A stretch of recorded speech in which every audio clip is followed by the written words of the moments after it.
우리 업체 유니클로가 위안부 모독 논란이 불거진 광고를 중단했죠. 하지만 분노한 민심은 가라앉지 않고 있습니다. 네, 일본 제품 불매운동의 열기가 되살아나는 분위기입니다. 김병용 기자입니다. Wow, this is so amazing. 최근 문제가 되고 있는 유니클로 광고 영상입니다. 할머니와 소녀가 얘기를 나누고 있는데요. How did you used to dress when you were my age? I can't remember that far back. 문제가 된 건 바로 이 자막입니다. 영어 내용을 직역하면 그렇게 오래된 일은 기억할 수 없다 정도 되는데 한국어 자막에는 80년 전이라고 구체적인 숫자가 명시됐습니다. 이 80년 전은 일본의 강제징용이 본격화되던 시기입니다.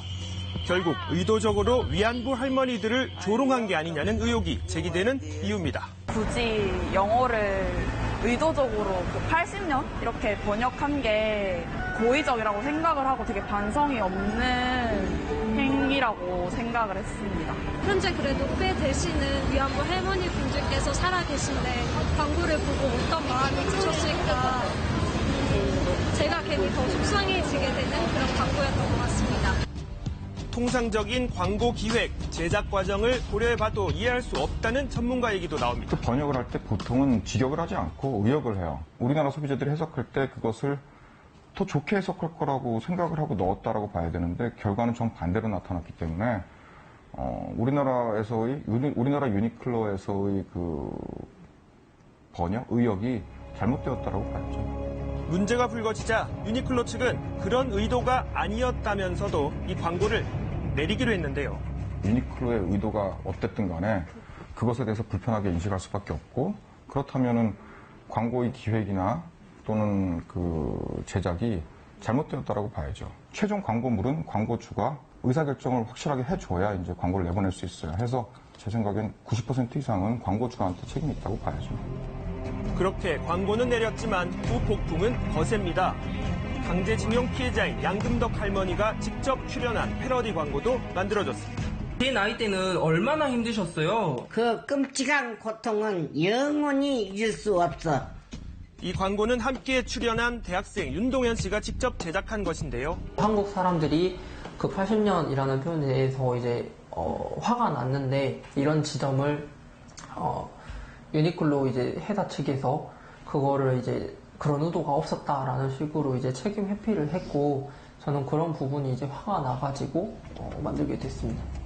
역사 전공 학생으로 다양한 활동을 해왔던 덕에 유니클로 광고를 보자마자 패러디에 대한 아이디어가 떠올랐다고 합니다. 유니클로 회사 측에서 한번 반대로 역지사지의 입장에서 생각을 해봤으면 좋겠다. 일본인들이 이해 못한 내용을 제가 반대로 느껴보라는.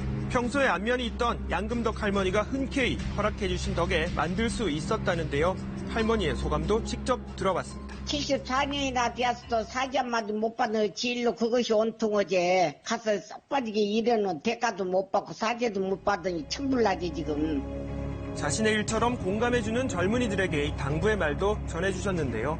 할머니는 뭐 나이가 많이 먹었고 내 마음대로 서들도 못하고 지기들이 우리나라를 지기가 이렇게 세워야게 힘을 써서 할머니 원한을 좀 풀어주면 대단히 고맙게 생각하지. 자, 광고에 대한 반응 이렇습니다. 솔직히 말하면 좀 시원했어요. 사이다를 마신 느낌? 일본도 이 광고를 보고 자신들의 광고가 얼마나 잘못됐었는지 한 번 더 생각을 해볼 수 있는 계기가 됐으면 좋겠다고 생각을 했고 할머니가 나오셔서 그 역사는 절대 잊을 수가 없다. 그 일은 절대 잊을 수가 없다라고 이야기를 하는데 그때 되게 마음이 좀 아팠었습니다. 유니클로의 광고에 분노한 대학생들 일부는 거리로 나서기도 했습니다. 강제동원 피해자 도롱, 위안부 피해자 도롱, 유니클로 비판한다. 비판한다. 이들 대학생들은 유니클로 광고가 의도된 조롱이라며 매일 1인 시위를 이어가고 있는데요. 80년 전에 1939년이 일본이 침략 전쟁을 일으키면서 우리나라 사람들을 강제로 데리고 가서 일을 시키고 그랬던 때인데 당연히 그때를 기억할 수밖에 없잖아요. 그래서 의도된 것 같다라는 생각을 했고 이들은 이번 유니클로는 물론 일본 정부 측에도 사과를 요구하고 있습니다.